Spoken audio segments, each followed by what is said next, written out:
Good day, welcome to another episode of Sounds from the Ziggurat podcast, your badly titled look at the Brighton music scene of the past and more. I've had tons of feedback on the last episode and feel my listener base must have increased tremendously over the past month or two, which is fantastic.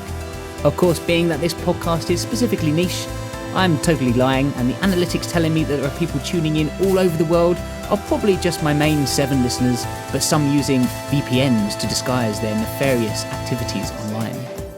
However, I am feeling all inspired and proactive regarding writing again, and I'm also going through a bit of a stress frenzy, so I'll funnel it all into getting some more shows out there soon. This episode is going to be a mix of sorts, and a little shorter than usual. A few months ago I put a video on YouTube titled The View From The Ziggurat, which gave an outline of what was going on with me personally, and also shared a few reflections of the Brighton scene and other musings from 2018. This episode of the podcast is also going to incorporate some of that. I'm going to talk a little about what this year has been like, and share some thoughts on gigs I went to, and what is planned for the future of my solo project, Rise of the Ziggurat, which is becoming increasingly less solo as we move into the new year. I'll save that for the end though, for people who are just here for the scene stuff and don't like needless self-indulgence and opinions they can't debate due to the podcast medium. In the middle of the show, we'll also hear a bit more of the interview I did with Inferi and Ad after gig hopping recently. There was a preview in the last episode, but I feel the extended clip could definitely do with a bit more airtime. I ended up putting a shout out on one of the Brighton music scene Facebook groups recently, in an attempt to gather some more new music for future episodes, as I'm always looking for more tracks to play and bands to champion. Last year, I think you could probably tell from my enthusiasm that Cockwomble were the new standout act. Remember to go and pick up their album from cockwomble.bigcartel.com. I asked for people to send me messages through Facebook so I could reply easier, but most acts in the end just posted links to their pages or tracks. Either way, I do have a lot of new music to check out and go through. I really have to get back into the swing of going out to more gigs as well, as I've been a bit absent over the past year or so for a few reasons, but more of that at the end. Our first track is going to be a new one. Christ, Mike, what are you doing? Have you gone insane? Yeah, we're mixing up a little bit more than usual today. The band are called Torrid, a love affair, with a love affair in brackets. Fans of open mic nights, rock-based covers bands, and yours truly, Rise of the Ziggurat, may recognise the voice of Torrid as my good friend Sarah. Wine connoisseur and hard-working member of the NHS, something that, without getting too political on the podcast, could well be at stake in the near future. I've benefited from the NHS as an allergy-ridden, nosebleeds as a child asthmatic on many occasions, and the fact it could be in jeopardy is deeply unsettling. But you never know, maybe we'll be surprised.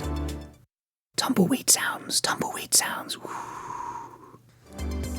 In order to fill out the background section of the band, I'm going to lazily copy and paste the exact information Sarah sent me via the medium of email. Torrid, a love affair, are a 4-piece rock grunge band with a 90s vibe and a procky twist. Brightonian Sarah is the singer and writer for the group, who have been together since September 2018. Together with Adam, guitarist, Lorna, bass, and Will, drums, they create protean riffs and choral harmonies to take you on an emotive journey. It's not just a song, it's a feeling, an experience. And they want you to join them.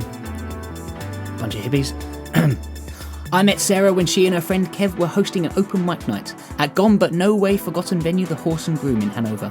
Run by Pat, and a perfect example of what, to me, a real pub can be. From the drink selection to the bar billiards table, and the trinkets on the walls to the out-of-tune piano. The pub was fabulous and it oozed history. It was a shame to see it close down, but I'm glad it lives on as the Village, which I recently visited to see my amazing friends in the Brighton Swing Choir performing some audible delights. I recommend you check them out if you're a fan of alternative choirs in general, or perhaps if you fancied giving it a go yourself. You don't have to be a qualified vocalist to join, they even let Inferi and Ad in, hooray! Emily, who runs the choir, is an incredible artist and human being in general, and she's done amazing things with the Brighton Swing Choir. I definitely recommend you check them out. You can look them up on Facebook, or if you don't succumb to the Zuckerberg takeover, go old school and pump brightonswingchoir.co.uk into your preferred internet browser. I really cut my teeth at the Horse and Groom. It was open mics here and at the Druid's Head that helped mould me into a semi-capable solo artist, and it was awesome having the opportunity to play old songs, try new songs, experiment with some covers, and at the end of the day get pissed with your mates while listening to live music. Sarah and I bonded through these evenings, and the more I got up and sang the same songs over and over again, the more she was able to make things more interesting for both of us by offering to do vocal harmonies for my tracks. This extra layer took my songs to another level and we had a blast doing it. To end our set at the open mic nights we both played at, we usually performed a cover of Nobody Does It Better by Carly Simon, but we did the Radiohead version, with a 1 in 5 chance we would get the ending right each time. Kevin Sarah's open mic moved from here to Jump Around the Net, Cocaine Haven, the Franklin, and also the Dover Castle, but more on those times in a future episode. Their first single, Good Enough, is out on Spotify, SoundCloud and iTunes, but I'm going to play Hold Over Me.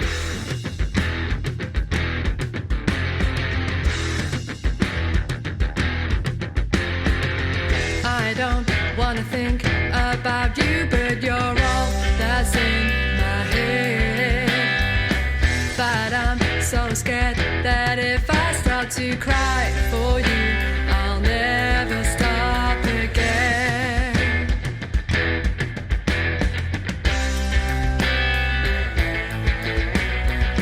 It's not that I wanna hear all those things you said, or have you in my bed, but all those things, they remind me of you, and who could say those things you said?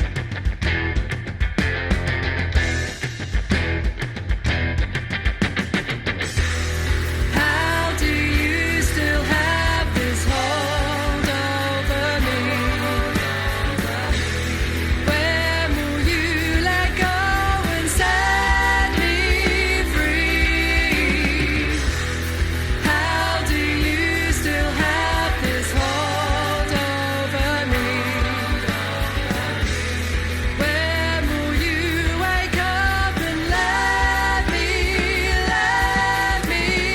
be?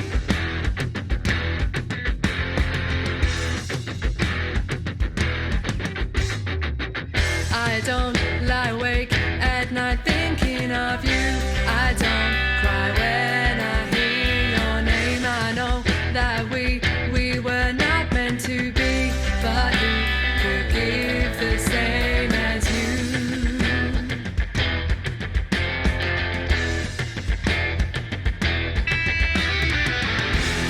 How do you still have this hold over me?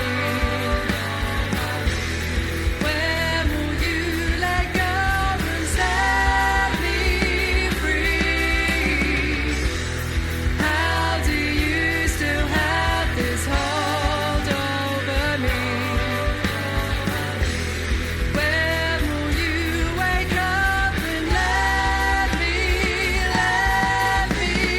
be?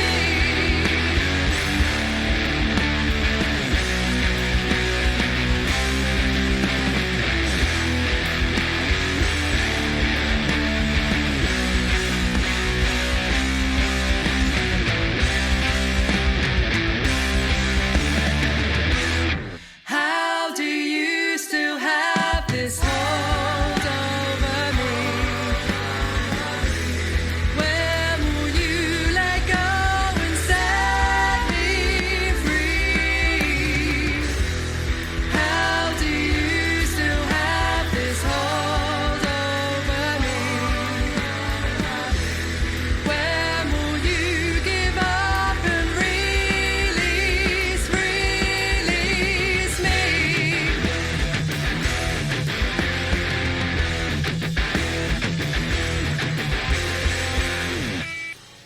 Excellent stuff. I'll be trying to secure Sarah for a pub-based chat about local music over a bottle of wine or 7 ASAP, as soon as possible. Going from one amazing female vocalist to another, let's talk about Jenny Stanley, or as she's now known after a recent wedding, Jenny Cookson.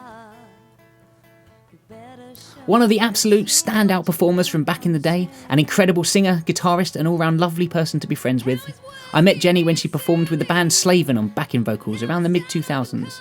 This was likely to be a Pressure Point evening, and even more likely to be one of the legendary Cable Club nights that I've spoken about at length in previous episodes. Although she hasn't released any new music in a while, I'm hoping Jenny finds the time to get back in the studio soon, as her exceptional talent is missed. Until then, check out Reverb Nation, yep, apparently that's still a thing, at reverbnation.com/Jenny Stanley. You won't be able to miss her, as she will be the one eating a big piece of cake in the photo. This is a song called No Better, which Jenny suspects was probably recorded around 2009. Oh, oh, oh. Oh, oh, oh. Oh, oh, oh. Oh, oh, oh. Oh, did you hear her coming, baby? Oh, did you hear her thunder glow? Can you feel it breezing through your soul? Oh no. Oh, is she in your mind now? Oh, can you feel it rising through your body? Oh no. You don't see her, but she's coming soon. You won't feel her, but she's coming for you. 'Cause I know you're falling for her. 'Cause you're such a foolish boy. 'Cause you're no better, no, you're no better, no, you're no better than her. You're no better, no, you're no better, no, you're no better than her. 'Cause I hear you calling out her name.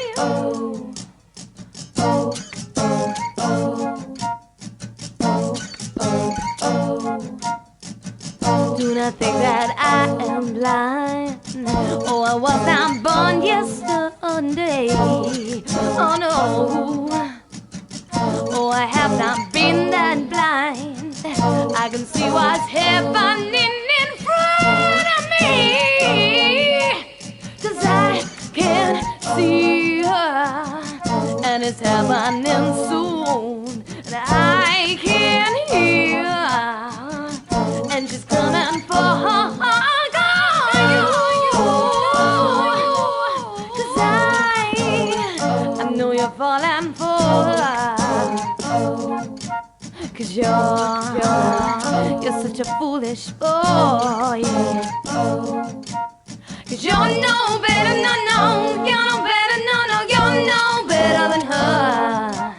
'Cause you're no better, no, you're no better, no, you're no better than her. Oh, my baby boy. Oh, what you gonna do?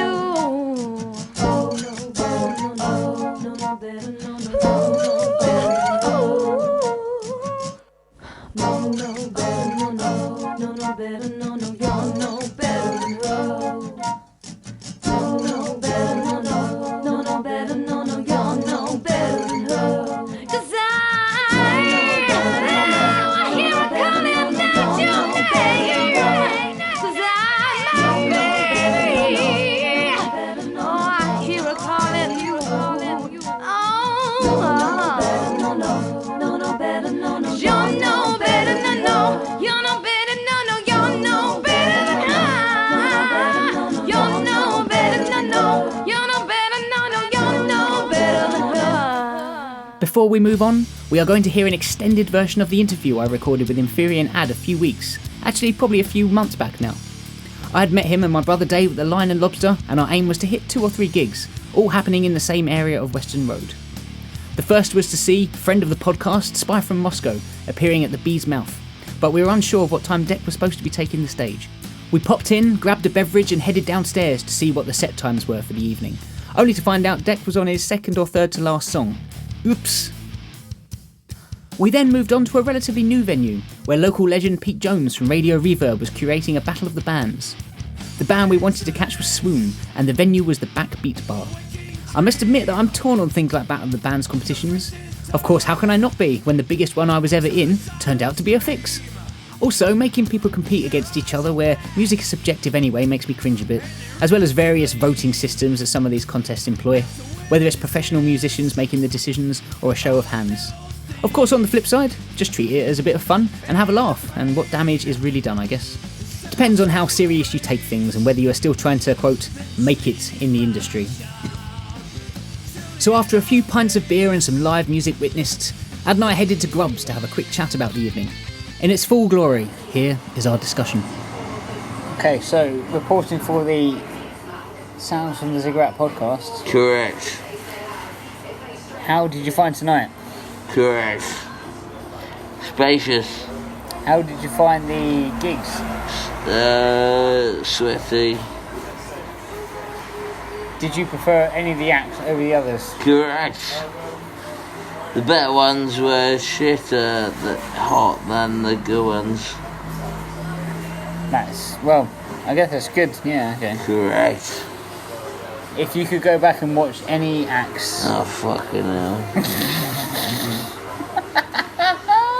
I'd watch Asbestos Dave and his Tutankhamun creations. Would you like to explain to me how asbestos works? Yeah, cleverly. Asbestos. Cleverly.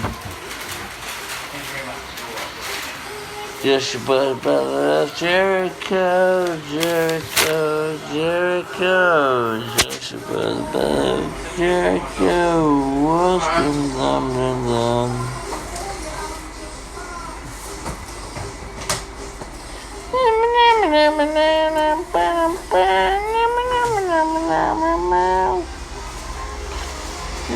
Food's here if you want to have some food.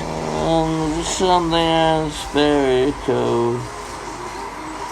Would you have some food? Jericho. Not even sure what you're talking about now. Jericho. Walls can come down.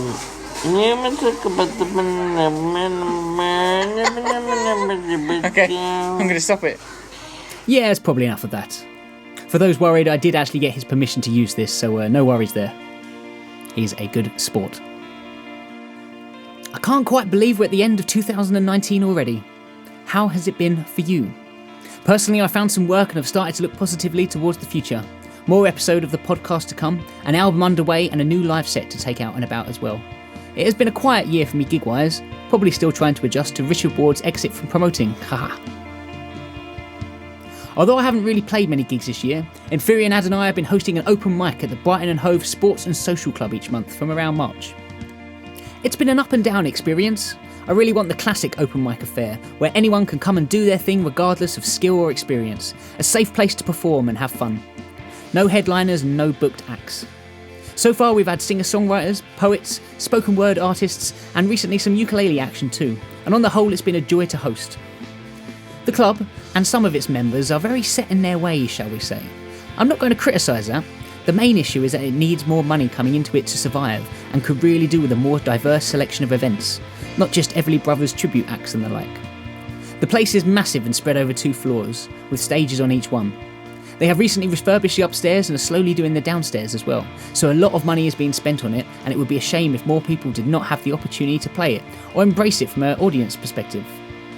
Not everyone likes change, but I really feel the potential in this place is massive, and could really give a lot more people somewhere to go to watch live performers, if more local music nights became viable. So, to do this, our first steps was doing an open mic night, and although it's been a slow burner, we've had some moderate success in the last couple of outings. Overall, we've definitely had a good time and consumed many a pint of Guinness whilst doing it. The open mic takes place once a month on Sundays for those listening that might want to come and give it a go, or perhaps just watch some of the great local talent we have to offer. Pop me a message through the usual channels for more information on January's event. I was lucky enough to go to a few gigs this year, but admittedly these were mostly for more expensive touring bands over local ones, a balance I have to address next year. It's not like I've been to no local gigs, but it's been difficult to keep on top of now that I have changing rotas in one job and work evenings for the other one, all whilst being quite skint all the time due to the part-time nature of both of them. One of my gig highlights from December was at the Brunswick. Katherine Pretty is not from Brighton, but apparently spent a while living here a few years back. Katherine has just released a nifty 7-inch featuring 2 tracks, one of them her new single, Letters from a Travelling Man. What attracted me to Katherine was her beautiful and unique voice, which is what I usually look for in artists as opposed to seeking out certain genres. Instead of claiming I'm into folk or even metal, I usually just get attracted to artists and bands within the genres that offer something unique. I plucked up the courage to talk to Katherine after the show, even leading in by stating the fact I was nervous. But there was no need to be. Katherine was lovely and even pointed out that she had already signed the vinyl I had brought to the gig to get her moniker on, which was a little embarrassing, but gave us reason to chuckle. The gig was wonderfully intimate, but I did fuck up the times and miss local legend Jacko Hooper's set. I probably could have cooked the last couple of songs, but one of the best things about the Brunswick is its professionalism as a live venue, meaning the doors were shut, keeping it a quiet and safe space whilst the acts do their thing. But to a not yet intoxicated enough and shy Mike, this acts as a barrier to my entrance. Silly, I know. I'm constantly trying to tell people to carry yourself like you own the place. No one else's opinion matters, and even if everyone looks at you as you enter the venue, then just grin and bear it. However, on this trip I was not feeling my own advice, so sat on the table by myself with my earphones in until I saw movement, then headed in for the second act. What I've learnt from writing the script to this podcast is that I really need to keep on top of set times. The day before seeing Katherine, the National were playing at the Brighton Centre. Now I'll talk less about the National and instead I will focus on the Brighton Centre itself. It seems to be one of the most polarising venues Brighton has to offer. It's usually such a love-hate thing for people that I don't see with other venues. I personally love it. Maybe not for the most rock and roll of reasons though. There are queues at the bar, the toilets are clean, and there's usually space to get a good view too. I remember when we saw Sigur Rós there, I really appreciated it being warm after coming in from a chilly November night. Of course, when we saw Prodigy, we were dancing like professionals, so no extra heat was needed on that particular evening. Not at least until we decided it would be a good idea to visit the Volksclub and its railway for some reason. Good times. I'm just about looking forward to next year. I finally got my head into gear and I found some sort of direction regarding my music, which I can't wait to share over the next few months.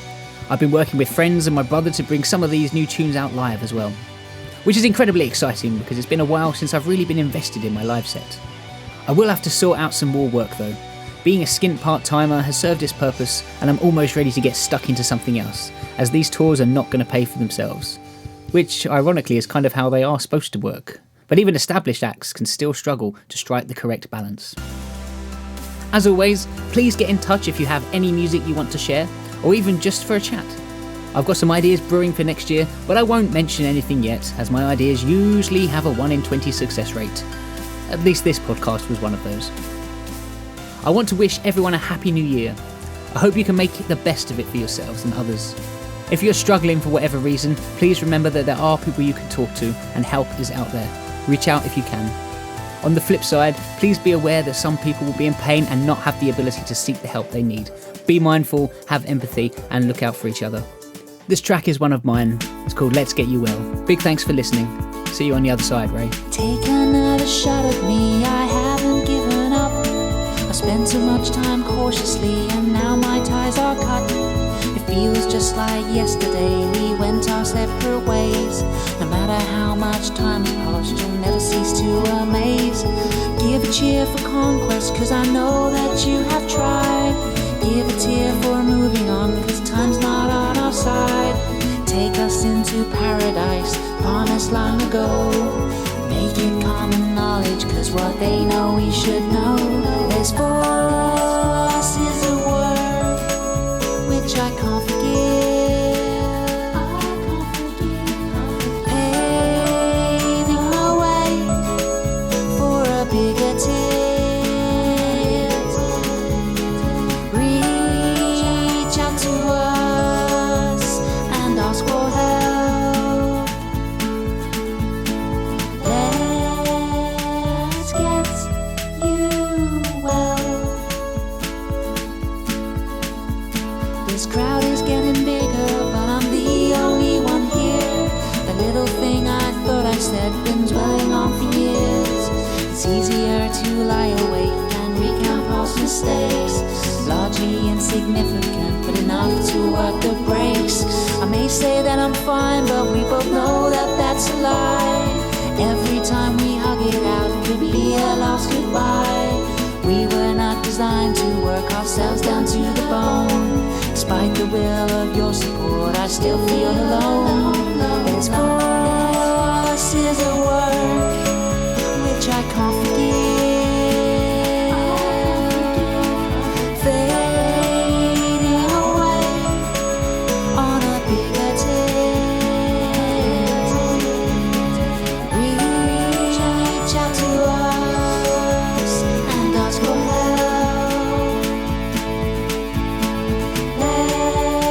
Let's get you